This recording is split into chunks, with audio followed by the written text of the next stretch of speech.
Docentes, reciban ustedes un cordial saludo de mi parte. Soy Andrés Felipe Ortega, estudiante de octavo semestre de la Universidad Mariana, y mediante este formato procederé a mostrar cuáles fueron las actividades asignadas, cuál fue mi centro de práctica, cuál fue mi centro y lugar de trabajo donde desempeñé mis actividades asignadas a la práctica.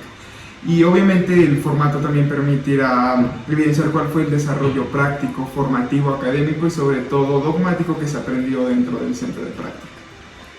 Creo que es importante iniciar hablando del centro de práctica y su ubicación.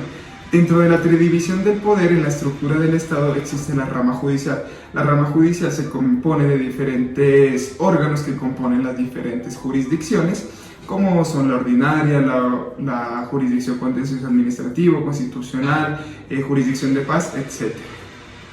Entremos a lo que es la jurisdicción ordinaria. La jurisdicción ordinaria lo que hace es dirimir conflictos y tomar conflictos que surgen entre particulares y que obviamente no sean atribuidos a otra jurisdicción. Recordemos que administrar justicia es una función pública que cumple el Estado y esta se organiza de acuerdo a las unidades territoriales, ya sea en circuitos, en municipios y también en distritos, obviamente. Esta jurisdicción también, la jurisdicción ordinaria, se diversifica de acuerdo a la especialidad y de acuerdo a los asuntos que se toman, como es el caso de la jurisdicción laboral, la jurisdicción penal, dentro de la misma jurisdicción ordinaria. Ahora sí, hablemos de lo que es la jurisdicción en su especialidad penal. Dentro de la ciudad de San Juan de Pasto existen 5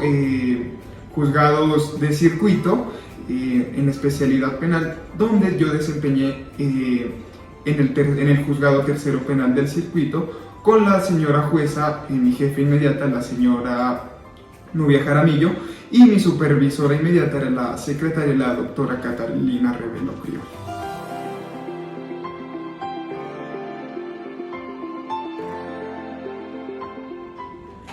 Ahora sí, recordando lo que dice el máximo estatuto procesal penal, el Código de Procedimiento Penal, en su artículo 35 da el conocimiento o las facultades que tienen los jueces penales de circuito.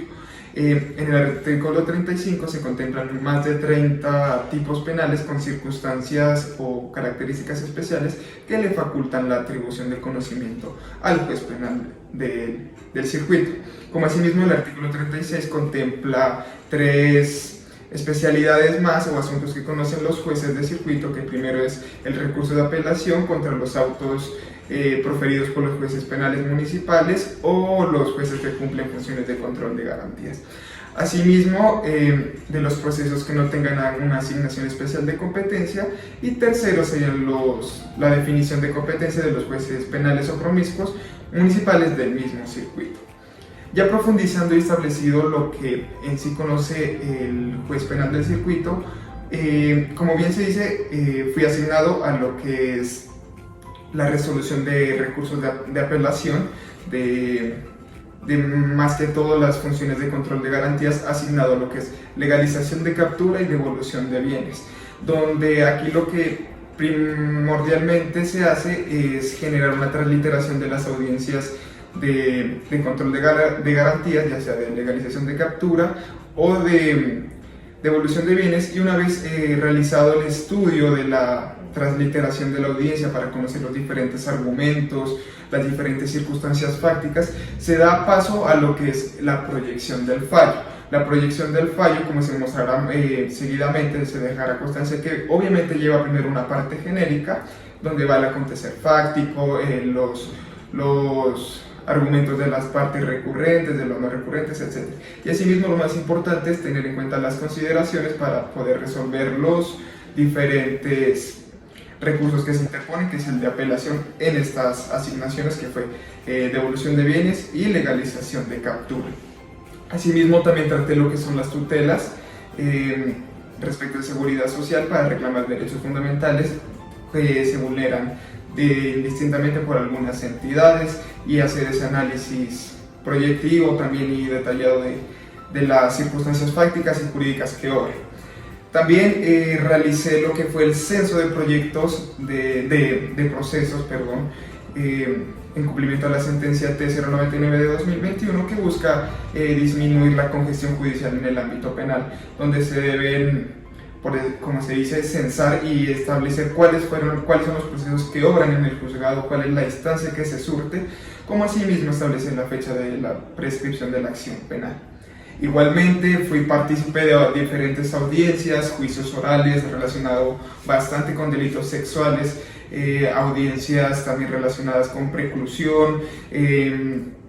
también lo que son la revisión de audiencias de índices de reparación integral para así validar y obtener más conocimiento.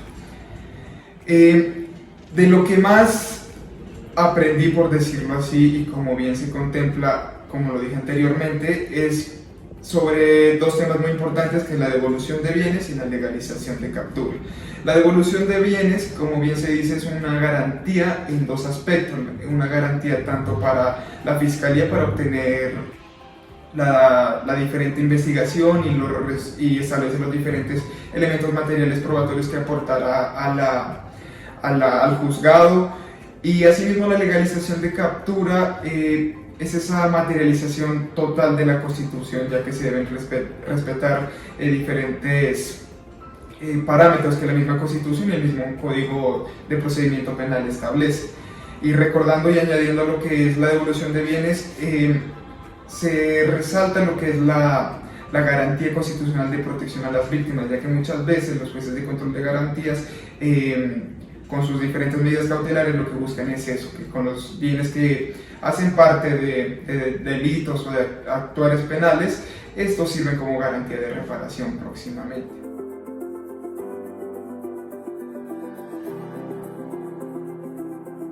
Para efectos de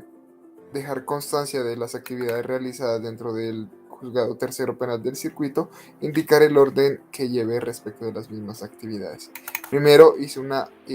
organización de acuerdo a los delitos y a los diferentes procesos que obran en el juzgado y que se me asignaron actividad de ello.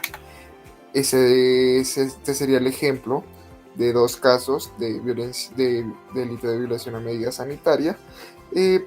con el número de recaudación interna, cada uno con su carpeta. En cada carpeta, de acuerdo a la actividad asignada, realizaba el orden y la respectiva actividad. Por ejemplo, en este se indica la proyección de un fallo de un recurso de apelación sobre una legalización de captura. Igualmente se indica lo que es la misma trituración de la audiencia de legalización de captura, que sirve como base probatoria para tomar las decisiones de acuerdo a los diferentes argumentos impartidos. También los diferentes delitos, en este caso que sería un tráfico de sustancias para procesamiento de narcóticos. Se encuentra la debida transliteración de la audiencia, su sentencia de devolución de bienes. Pasemos a otro delito que sería la estafa, que sería una devolución de bienes donde fue una transliteración netamente. De igual manera, el orden que se llevó dentro de las actividades fue para el caso de la tutela realizada. Fue un fallo de tutela, una proyección de fallo de tutela de seguridad social relacionada con ello, donde tiene unas sentencias fácticas, la respuesta de cada una de las entidades y demás. Asimismo, se indica lo que corresponde al censo, que es una de las actividades más interesantes y de las finales, que es el cumplimiento de una sentencia para ordenar la descongestión judicial.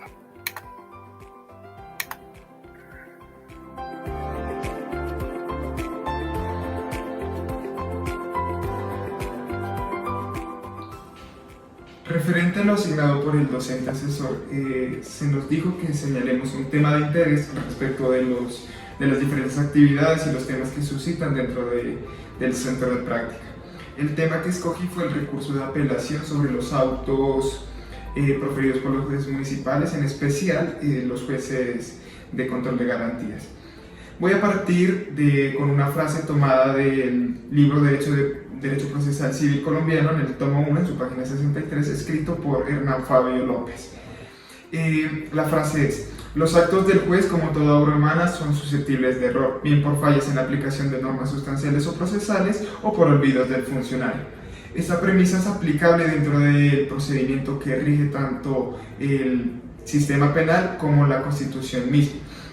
porque tiene una relación inédita e inmediata con lo que son los valores tanto axiológicos como constitucionales que se enmarcan dentro de la Constitución.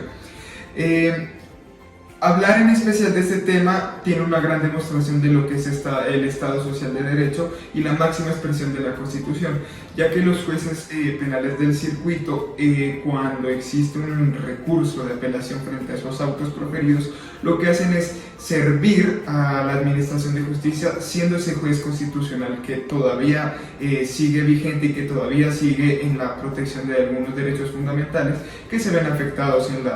en algunos aconteceres tanto procesales como sustanciales. Recordemos que ese poder punitivo del Estado que tienen tanto los jueces debe direccionar a cumplir esos valores constitucionales, esos parámetros establecidos en la misma Constitución y que se relacionan directamente con los derechos fundamentales, como es la vida, la dignidad humana, en fin, una cantidad de derechos que por diferentes actuares de las partes intervinientes dentro del proceso penal se pueden ver afectados. Ahora sí, recalcando sobre ese tema, es importante hablar de la plena afinidad que existe tanto en el sistema penal acusatorio, la ley 906 y la Constitución, ya que, como bien se sabe, hablar de las funciones de control de garantías es hablar de la apertura procedimental de diferentes actuares y de diferentes circunstancias que las personas enfrentan por presuntas conductas contrarias a derecho. Ahora sí, creo que el respeto y lo que más afirmó mi jefe referente a esto, ante estas actividades, fue que se debe tener ese análisis pragmático, axiológico de lo que se va a resolver referente al recurso de apelación, ya que interesa bastante y los mismos parámetros de la ley y de la Constitución son ese respeto por los derechos fundamentales. Asimismo, pienso que el servir y administrar justicia es netamente eso, es administrar con justicia y obviamente con el apoyo de los derechos fundamentales y recalcando el respeto que debe obrar por los mismos. Y ese servicio obviamente lo que debe hacer, debe someterse a un control de legalidad establecido por el Estado, pero que tenga una comunicación fáctica y jurídica frente a la administración de la misma justicia.